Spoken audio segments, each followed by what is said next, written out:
What's up, guys? This is the Board Game Roamer, and I am here with a Too Many Bones Undertow playthrough.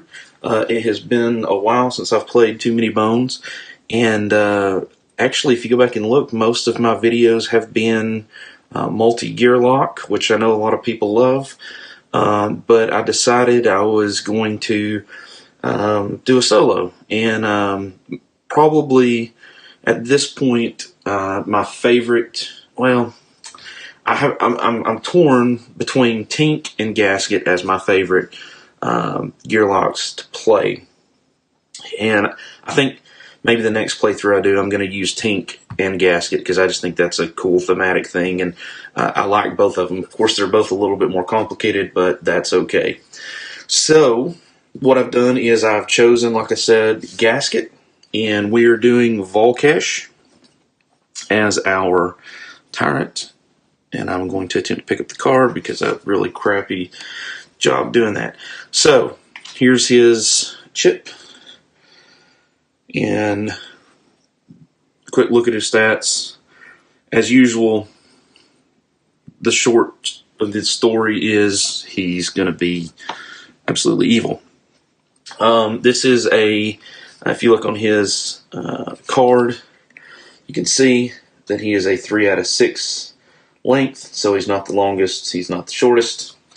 But I have not played against him, so I figured this was a good one to do. I already have done some initial setup with the board. Off to the side down here where you can't see it, I have the attack dice, defense dice, gaskets dice, status dice, all that. I've already taken and pulled out the dragon scale and beast batty chips, sorted them into their respective stacks, give them a good quick shuffle, do it again, just so you can see it there. It's the biggest stack anyway. I've got my round counters out, my lane chips out, loot deck, trove loot deck. I've already created the encounter deck, and of course I have Gasket's reference sheet and the Gearlock Adventuring reference guide as well. One thing I do want to note is a couple of things about Gasket. If you've not seen Gasket, Gasket is special. He is a mech, and he has an interesting mechanism. Okay, no pun intended. So what happens on his turn? He has to. He starts all the battles with this canister, water canister, and you can think of this water canister essentially as kind of like his power. And as he attacks and does things, this canister will deplete. We can upgrade and get additional canisters. But that's kind of almost in a way, I don't want to say his life, but that's what powers his attacks. We have to set that, and we always have to roll this die, and this die is going to either cost us water, all right, which is what that side is, or it's going to be a green bone, which we have to put in our backup plan. So that's different with him. Also, because he is a bot,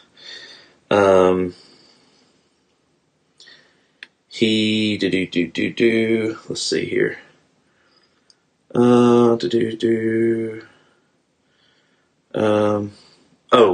So his defense stat, you'll notice his health is 1.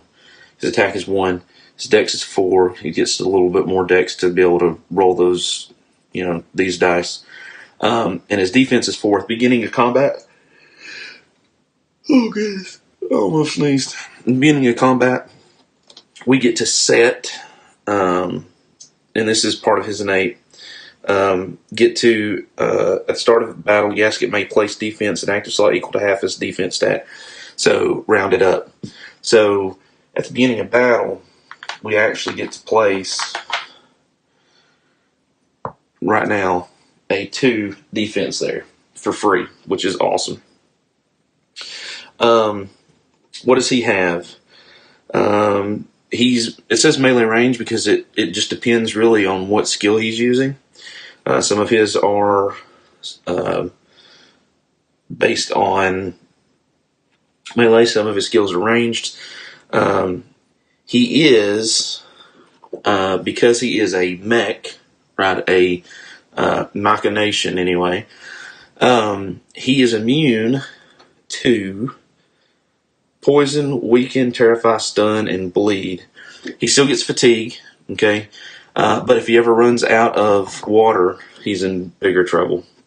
The other cool thing is that his skill dice, his rams, cuts, guts, etc., are never exhausted.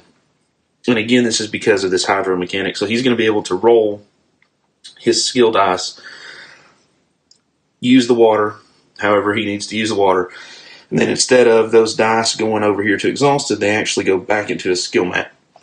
And we can continue using them, However, it will be at the expense of water. And the more of those skills that we use in a turn, so if we use 2, the first one costs him 1 water, the second one costs him 2 water. So if we use a lot of skills at one time, he's going to burn through his water real quick. Hence, the potential secondary and tertiary canisters to help counter that. But he does have a lot of really cool skills, so I'm super excited to be able to play with him.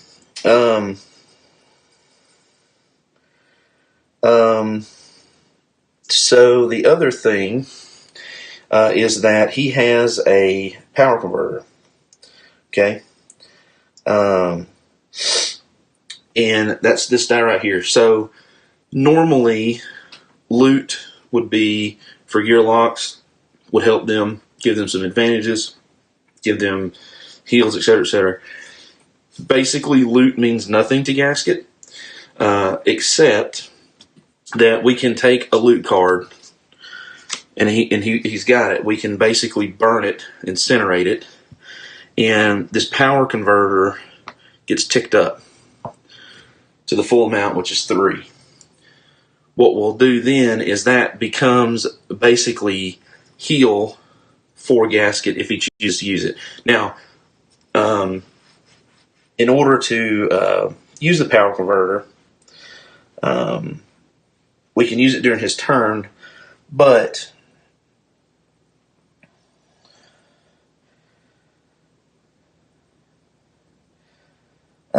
anytime during Gasket's turn, he can consume a loot to gain 1 of 2 benefits. Either we can set the power converter to max, which is health, or Gasket may discard to set Hydro Valve on a desired side this turn. And also, if we do that, we don't have to roll it, so it actually saves a dex. So if we need a dex for something else, that is potentially one way to get it. So although we won't, we will flip over the loot and reveal what the loot is. The loot is actually essentially not going to do us any good because he can't use it other than for those 2 things.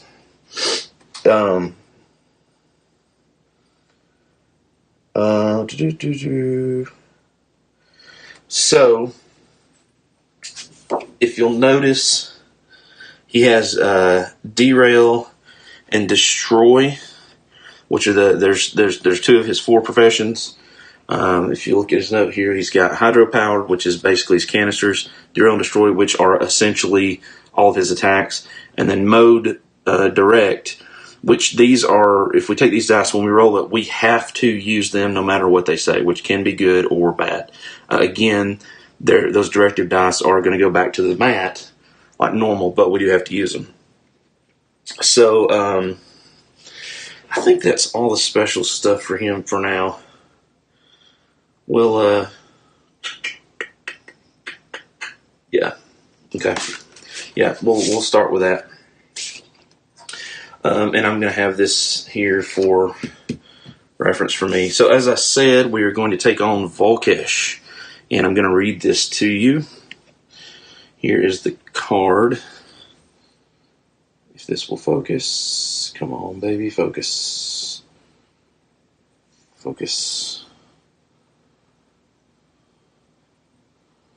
Oh. Yeah, it's not really going to focus well. All right. So, It began with simple rumors. A dragon ruler with an army of kobolds at her command, demanding the destruction of every orc, troll, goblin, and gearlock settlement she could find. Entire villages and settlements were supposedly incinerated in an instant. Rumors gave way to facts, and now it seems Vol'kesh is hell-bent on the annihilation of entire species. That's lovely. Reigning from atop Elder Point, her oft-visible silhouette leaves most of the southern Daylor in a constant state of fear. Now, she has a 7 and 11, so, and we're going to put this over here for now. We need 7 progress points. We have a total of 11 days. I have not looked at the back of this chip or the back of this card because, like I said, this is the first time fighting her, so I don't know what the skills are. I did that on purpose. As I said, I've created the special encounter, or the encounter deck using the solo deck. If you played the original Too Many Bones, there is a difference because if you remember in the original Too Many Bones, you had a standard first 3 days. In Undertow, instead of a standard first 3 days, we have, you'll notice that this has a 1 here, and the next day has a 2. So we have a variable 2 days, and there's, I believe, 4. Is it 4? I'm pretty sure it's 4. There's basically like 4 1-day number 1s. You pick one. 4-day number 2s. You pick one. So it's a bit of a variable start. And then, of course, you take the total number of days, which in this case was 11. You subtract 2 from that. You pull that many encounter cards, and then you add in the Tyrant's special card, which in the case of Vol'kesh was only 1. Shuffle them up, and bing, bang, boom. There's your days. So, without further ado, let's get cracking. Don't want to be dragon. That was a horrible joke. All right. So, day number 1. Here we go. Special encounter, day number 1. Success. The escape from Ovendar was draining, but now the real struggle begins. Better judgment stands at odds with his stomach's grumbling. Obviously, it's necessary to get as far away from the city walls as possible, but doing so without finding cover to rest a bit and eat may have dire consequences before long. This is kind of ironic because it's Gasket, so let's just go with it. I don't know what it eats other than water. A dissonant symphony of whirring mechs overhead, shouting guards nearby, and a stomach in anguish serves as a reminder that no choice is safe and the journey is already fraught with hardship. So, we have 2 options. Each gearlock gains 1 dex stat. Okay. So it's 3 dex. Or we can choose to get an extra loot by basically looking ahead, flipping over all the stacks. And then either way, we're going to get a training point and a loot. So we can either get a dex, a training point, and a loot, or 2 loot and a training point. The dex is tempting, but knowing that these loot cards are not going to be useful for us to use is one thing, but knowing that we can use them for potentially a power converter or to set this to a specific value if we need to is really nice. So I'm actually going to choose the second option, which is going to give us 2 loot cards, 1 bonus, and then the standard 1 and a training point and a progress, which we will put I'll put the progress down here. If we fail it, I'll put it over here. I'll put the progress down here. So we'll get both of these to show you what they are. The first one's kelp powder. Remove 1 effect die from you or any adjacent unit. Or descaler any gearlock 2 buff HP during lockpick attempt, or uses to open the lock of 4 or less without the use of action dice. So we will put those over here to potentially be used at a later point.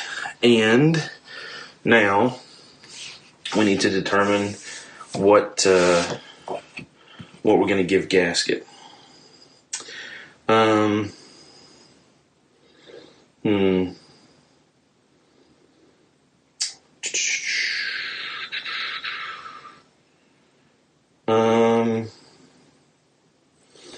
So I think the first thing is probably I want to do HP just because there's not a lot, and a lucky hit could take that out depending on as we get further along. So going to take that as the reward. Now, the end of day, if you remember, the normal end of day, trade loot, make lockpicking. Of course, I'm never going to do that. Then we can rest and recover. Oh, wait, before I do that, we have to flip these over. So on the top of the stack, of the 1 point stack is, oh man,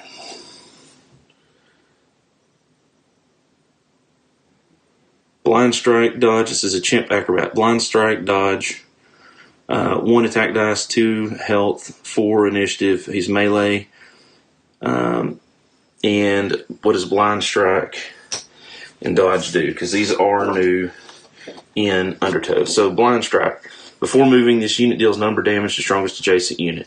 Now, notice that says strongest adjacent unit, which means that not strongest adjacent enemy unit, which means if he's standing by another baddie that is stronger than whoever he's facing, and remember that's all based on health, he'll attack him. And then dodge, this unit's HP cannot be reduced with attack dice, which means we'd have to use special dice. Now, fortunately for us, Gasket has a significant number of options. Unfortunately for us, I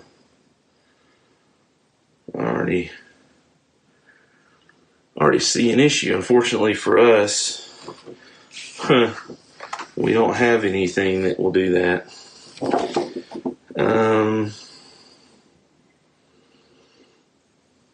Yeah, the closest thing that he's going to have in this next fight, because we are definitely going to have to face that and something else, is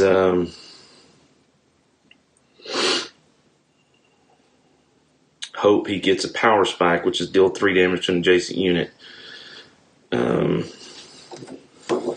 Because otherwise he would need something like cut or I don't know, ram, blitz, something like that. Interesting. That's going to be fun. 5 point. The 1 mind. Oh no, sorry. 8 imposter. And this. Hold on a minute, guys. Let me try something different here.